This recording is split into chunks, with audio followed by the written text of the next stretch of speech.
Février 1919.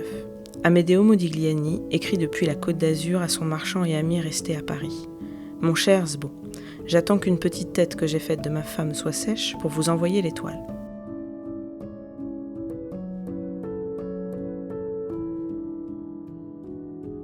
Modigliani et Jeanne Hébuterne se sont rencontrés à l'hiver 1916. Elle a 19 ans, lui 32.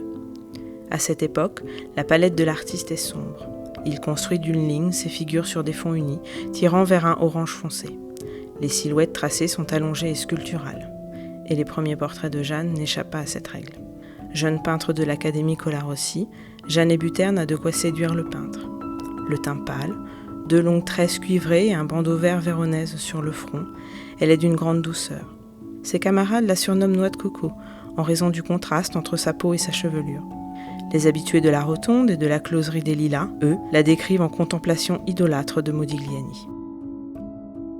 Les amis du peintre parlent d'une Madone vénitienne. Modigliani, lui, est élégant, savamment négligé avec sa cravate toujours de travers et cultivant bien volontiers son dandysme. Jeanne est séduite, Modigliani est subjugué. Dès février 1917, elle devient sa muse et sa compagne. Puis ils s'installent tous les deux dans un atelier rue de la Grande Chaumière. Entre l'expédition méditerranéenne et son retour à Paris, soit une année, Modigliani ne peint pas moins de 25 portraits de Jeanne, de profil ou frontal, assise sur un fauteuil confortable, les mains croisées et posées devant elle ou dans des positions plus souples. Ou encore debout en chemise blanche. Mais jamais nue. Les poses sont variées, les expressions toujours différentes. Sur la Côte d'Azur, la palette du peintre s'est éclaircie. Les lignes sont toujours aussi souples, mais la touche se fait plus fine et l'on décèle beaucoup de tendresse pour ce modèle qu'il souhaite montrer avec la dignité d'une épouse.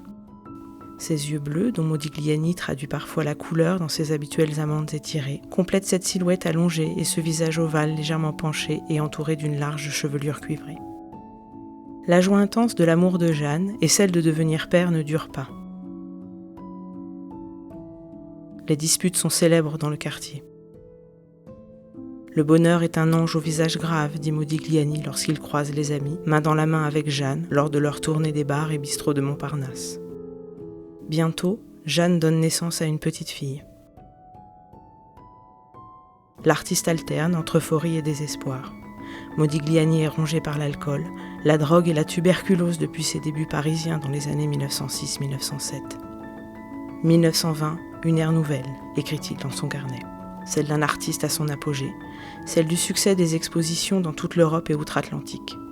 Et c'est notamment à travers ces portraits de Jeanne que Modigliani réussit le mieux à nous montrer l'étendue de son style. Sa mort, le 24 janvier 1920, survient au début de la gloire annoncée de l'artiste. 2 jours plus tard, sa bien-aimée, comme il la présente depuis 1917, et qu'il s'est engagé le 7 juillet 1919 sur un bout de papier à épouser, enceinte de leur 2e enfant, se jette par la fenêtre du 5e étage de la chambre où ses parents l'avaient recueillie. L'épitaphe sur leur tombe du Père Lachaise dit « Compagne dévouée, jusque l'ultime sacrifice ».